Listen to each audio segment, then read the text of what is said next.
한적한 시골 마을에 사는 김 씨는 서울에서 지친 도시 생활을 쪘고 그런대로 조용한 시골에서 은퇴 생활을 즐기고 있었다. 김 씨가 은퇴 후 처음으로 이사온 집은 마을에서도 가장 외딴 위치에 있어 그의 프라이버시를 보장해 주었지만 동시에 밤이 되면 깊은 어둠 속에 홀로 남겨지는 기분도 들게 했다. 김 씨는 초저녁에 일찍 잠자리에 드는 습관이 있었기 때문에 밤 10시가 넘으면 집 안전체가 조용해졌다. 그날도 평소와 다름없이 빨리 잠자리에 들었지만 이상하게 잠이 오지 않아 뒤척이고 있었다. 시계는 새벽 2시를 가리키고 있었고 침실 창문을 통해 어슴푸레한 달빛이 비치고 있었다. 그때 갑자기 고요를 깨는 아주 미세한 소리가 들리기 시작했다. 처음에는 바람 소리인가 했지만 곧 그것이 집안에서 나는 소리라는 것을 알아차렸다. 김 씨는 긴장한 채로 귀를 기울였다. 소리는 분명히 뭔가 긁는 소리였다. 째르 째르. 김 씨는 천천히 몸을 일으키며 손전등을 집어들었다. 그 소리는 점점 더 뚜렷해졌고 그것이 집 안이 어디선가 나는 소리라는 사실을 확신하게 되었다. 그는 조용히 문을 열고 집안을 살피기 시작했다. 소리는 부엌 쪽에서 나는 것 같았다. 그는 손전등을 비추며 천천히 부엌으로 걸어갔다. 부엌에 도착하자 그 소리는 멈췄고 집안은 다시 고요에 휩싸였다. 김 씨는 부엌의 모든 구석을 살폈지만 이상한 점은 찾아낼 수 없었다. 그는 다시 침실로 돌아갔다. 하지만 잠은 올 리가 없었다. 다시 침대에 누운 지 얼마 지나지 않아 그 소리가 또다시 들리기 시작했다. 이번에는 예전보다 더 크게 들렸다. 째르 째르. 김 씨는 두려움이 엄습해오는 것을 느꼈지만 이번에도 손전등을 들고 소리의 출처를 찾아 나섰다. 이번에는 소리가 다락방 쪽에서 나는 것 같았다. 그는 조심스럽게 다락방으로 향했고 다락문 앞에서 숨을 고르며 문을 열었다. 그것은 다락방 구석에서 나는 소리였다. 김 씨는 손전등을 비추며 천천히 그쪽으로 다가갔다. 그 순간 다락방 창문 밖에서 무언가 이상한 모습을 발견했다. 창문 밖에는 한 여자가 서 있었다. 그녀는 무표정한 얼굴로 김 씨를 바라보고 있었고 창문 안으로 손을 뻗고 있었다. 손톱이 닿을 듯 말 듯한 거리에서 창문을 긁고 있었다. 김 씨는 공포에 질려 그 자리에서 얼어붙었다. 손전등이 그녀의 얼굴을 비추자 그녀의 눈은 깊은 어둠 속에서 무언가를 찾는 듯한 눈빛을 띠고 있었다. 김 씨는 본능적으로 후퇴하며 문을 닫았다. 그는 침실로 돌아와 이불을 뒤집어 쓰고 누워서 떨었다. 다음 날 아침 김 씨는 이웃에게 전날 밤의 일을 이야기했다. 이웃은 얼굴이 창백해지며 조용히 말했다. 그 여자는 분명히 이 집의 전 주인일 거예요. 그녀는 그 다락방에서 죽었어요. 마을 사람들은 그녀가 아직도 집을 떠돌아 다닌다고 믿어요. 김 씨는 그날로 집을 떠나기로 결심했다. 며칠 후 그는 모든 짐을 꾸려 마을을 떠났다. 하지만 그 후로도 종종 그날 밤의 소리가 기억에 남아 그의 꿈속에 나타나곤 했다. 어디를 가든지 밤이 되면 찌르르 찌르르 하는 소리가 그의 귀에 맴돌았다. 김 씨는 살아생전 다시는 그 집으로 돌아가고 싶지 않았다. 대신 그는 다른 사람들에게 그 집을 경고하며 그 소리가 무슨 뜻을 가지고 있는지 여전히 알지 못한 채로 살아갔다. 그 소리는 고요한 밤의 어둠 속에서도 계속해서 들려오는 것만 같았다. 두 번째 이야기. 이 이야기의 시작은 무더운 여름밤이었습니다. 제가 경험한 이 사건은 지금도 생생하게 제 머릿속에 남아있습니다. 제가 대학 시절 반지하 원룸에 살고 있었던 때의 일입니다. 반지하는 특유의 습기와 곰팡이 냄새가 있었지만 가난한 학생으로서 어쩔 수 없이 그곳에 머물렀죠. 그날은 공강이라 하루 종일 방 안에서 에어컨을 틀어놓고 공부를 하고 있었어요. 갑자기 전기가 나가면서 방 안은 순식간에 캄캄해졌습니다. 저는 당황하며 휴대폰을 찾아 손전등 기능을 켜고 두리번거렸습니다. 정전이 되면 관리인 아저씨에게 연락해야 했기 때문에 급하게 휴대폰을 챙겨 들고 복도로 나갔습니다. 원룸의 복도는 유난히 어둡고 습기가 많아 으스스한 느낌이 들었습니다. 관리실은 오래된 아파트의 지하에 위치해 있었기에 그곳까지 내려가야 했습니다. 어두운 계단을 걸어 내려가면서 묘한 기분을 느꼈습니다. 마치 누군가 저를 쳐다보는 것 같은 느낌이었죠. 하지만 그런 느낌은 그저 과민 반응일 거라 생각하고 계속 내려갔습니다. 관리실에 도착해 아저씨에게 정전 사실을 알리니 아저씨는 저를 따라 와 부서진 배전판을 보고는 무거운 한숨을 내쉬었어요. 전기가 들어오려면 몇 시간은 걸릴 것 같네고 말씀하시면서 수리하겠다고 했습니다. 저는 어둠 속에서 기다리는 것보다는 바람을 쐬러 나가는 것이 좋겠다고 생각해 집 밖으로 나갔습니다. 바깥은 시원한 바람이 부는 한적한 밤이었습니다. 저는 가까운 편의점에서 음료수를 사서 벤치에 앉아 있었어요. 주변은 조용했고 그렇게 잠시 시간을 보내고 있었죠. 그런데 그때였습니다. 제 옆으로 한 아주머니가 다가오더니 말을 걸었습니다. 학생, 그 동네에서 살고 있죠? 아주머니는 늙고 병약해 보이는 얼굴로 절 바라보며 물었습니다. 저는 확인하기 위해 네, 그런데 왜 오세요? 물어봤습니다. 아주머니는 한숨을 쉬며 이야기를 시작했어요. 조심해요. 그곳엔 항상 어두운 기운이 맴돌고 있어. 예전에 그곳은 오래된 공동묘지여서 사람들이 지을 수 없는 이유가 있었는데 그걸 무시하고 건물을 세우다 보니 많은 이들이 이상한 일을 겪었어요.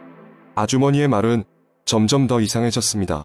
저는 믿기 어려웠지만 그런 이야기를 들으니 다시 집으로 돌아가고 싶은 마음이 좀처럼 생기질 않더군요. 하지만 둘러싼 상황을 마냥 피할 수는 없다고 생각하며 다시 방으로 돌아가기로 했습니다. 돌아오는 길에도 마음속에 걸리던 그 기분이 사라지지 않았어요. 그런 생각에 잠겨 걷다 보니 어느새 집 앞에 도착해 있었습니다. 관리 아저씨는 기다리던 저를 보고는 전기가 아직 돌아오지 않았다고 했습니다. 마치 시간이 멈춘 듯한 그곳에 다시 들어가야 한다는 생각에 긴장감이 감돌았습니다. 저는 문을 열고 조심스럽게 방으로 들어갔습니다. 손전등을 켜고 방 안을 둘러보는데 갑자기 찬바람이 느껴졌습니다. 창문은 모두 닫혀 있었고 에어컨은 전력 낭비로 일부러 꺼두었는데도 말입니다. 머리카락이 서는 느낌이 들어 주변을 둘러봤습니다. 그리고 벽에 걸린 거울 속의 모습이 눈에 들어왔습니다. 거울 속의 제 모습은 현실과 달라 보였습니다. 흐릿하게 다른 인물이 보였고 목이 없는 형상이었습니다. 심장은 긴장으로 뛰고 차가운 땀이 등을 타고 흐르기 시작했습니다. 순간적으로 머리를 돌리며 거울을 깨뜨리고 싶은 충동이 일어났지만 차마 그럴 용기가 나지 않았습니다. 문득 아까 길에서 마주친 아주머니가 떠올랐습니다. 공동묘지라는 단어가 머릿속을 맴돌며 끔찍한 느낌을 주었습니다. 그때 전화벨이 울렸습니다. 깜짝 놀라 휴대폰을 챙겨든 뒤 번호를 확인했습니다. 관리 아저씨였습니다. 학생, 잠깐 나오면 안 될까? 내 방에 뭔가 이상한 게 있어. 전화를 받고 다시 밖으로 나가서 관리 아저씨를 만났습니다. 아저씨는 불안한 표정으로 얘기했습니다. 저기, 저 방. 절대 들어가지 말아요. 예전에 그 방에서 누군가 이상한 일을 많이 겪었어. 최근에도 문제가 많아서 자주 정전이 됐고 가끔은 이상한 소리도 들린다고 해. 아저씨의 이야기를 들으면서 몸이 마구 떨려왔습니다. 갑자기 그 아주머니의 말이 현실로 다가왔고 모든 퍼즐이 맞춰진 듯 했어요. 관리 아저씨의 충고를 따라 그 방을 급히 나왔고 그날 밤 저는 친구 집에서 지냈습니다. 그리고 바로 다음 날 이사를 결정했습니다. 지금도 생각하면 등골이 서늘해지는 경험이었고 그 이후로는 어떤 아파트를 고르더라도 철저히 조사를 합니다. 이것이 제가 경험한 공포스럽고 소름 끼치는 이야기입니다. 지금도 그 방에서 무슨 일이 벌어지고 있는지 생각할 때마다 오싹함을 느끼며 절대로 다시는 돌아가고 싶지 않은 곳입니다. 세 번째 이야기. 저는 30대 중반의 한 직장인 남자입니다. 얼마 전 제가 경험한 정말 무서운 일을 얘기해 보려고 해요. 이 이야기가 너무 길고 복잡해서 어디서부터 시작할지 모르겠네요. 하지만 최대한 자세히 써보겠습니다. 모든 것은 작년 여름 휴가 때 시작됐습니다. 저는 오랜만에 친구들과 함께 지방의 한적한 산속에 있는 별장을 빌리기로 했습니다. 이 별장은 한 친구의 외할머니가 소유하고 있었고 평소에는 아무도 사용하지 않는 곳이었죠. 사람들의 손길이 닿지 않아 외관이 조금 낡아 보이긴 했지만 우리에게는 완벽한 휴식처였습니다. 별장은 산 중턱에 위치해 있어서 주변에는 아무것도 없었습니다. 관광객이 자주 다니는 산길에서 벗어나 있어 자연 속에서 고요한 시간을 보내기에 딱 좋았습니다. 첫날 저녁 우리는 도착하자마자 짐을 풀고 바비큐를 준비하기 시작했습니다. 술도 한 잔씩 마시면서 이야기꽃을 피웠죠. 밤이 깊어갈수록 우리는 점점 긴장을 풀고 웃음소리가 끊이지 않았습니다. 그런데 어느 순간 친구 중 한 명이 문득 이상한 소리를 들었다고 말했습니다. 저기 혹시 너희들 방금 뭔가 들려서 누군가가 문을 두드리는 소리 같았는데 그러나 우리는 아무것도 듣지 못했기 때문에 그냥 술 때문이라니 하고 웃어 넘겼습니다. 그러나 그날 저녁 이후로 이상한 일이 계속해서 벌어지기 시작했습니다. 첫째 날 밤은 아무 일도 일어나지 않았습니다. 하지만 둘째 날 저녁 우리가 모두 각자의 방에서 잠들려고 할 때쯤 또다시 그 소리가 들려왔습니다. 이번에는 누가 들어도 분명히 문을 두드리는 소리였습니다. 우리는 모두 일어나서 거실로 나갔습니다. 거실 창문 밖에 누군가 있는지 확인하기 위해 커튼을 살짝 열어봤지만 아무것도 보이지 않았습니다. 그저 어둠만이 짙게 깔려 있을 뿐이었죠. 우리는 누군가가 장난을 치는 것 같다고 생각하며 그냥 넘어갔습니다. 그러나 셋째 날 밤 정말 기묘한 일이 벌어졌습니다.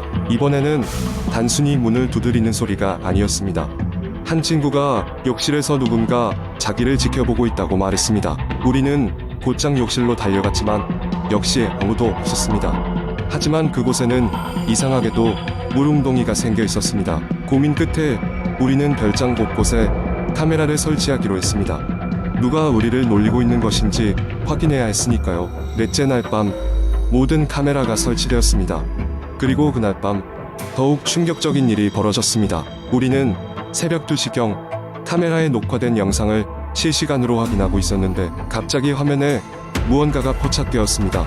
분명히 아무도 없는 방에서 어두컴컴한 실루엣이 천천히 움직이고 있는 것이 아니라 정말로 사람의 형체가 살아 움직이는 것이 보였죠. 그리고 점점 카메라 쪽으로 다가오더니 결국 화면에서 사라졌습니다.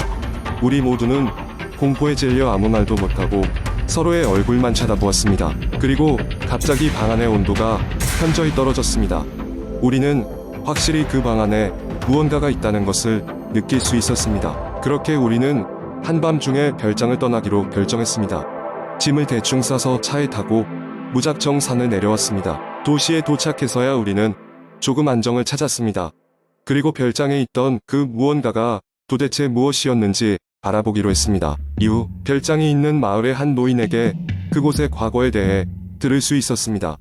그 별장은 오랜 세월 동안 여러 사람들이 거쳐간 곳이었으며 그중 한 명은 자살한 젊은 여성이었다고 했습니다. 그녀는 그곳에서 외롭게 죽음을 맞이했다고 했죠. 한동안 우리는 친구들끼리 이 이야기를 되새기며 경악과 공포 속에 지냈습니다.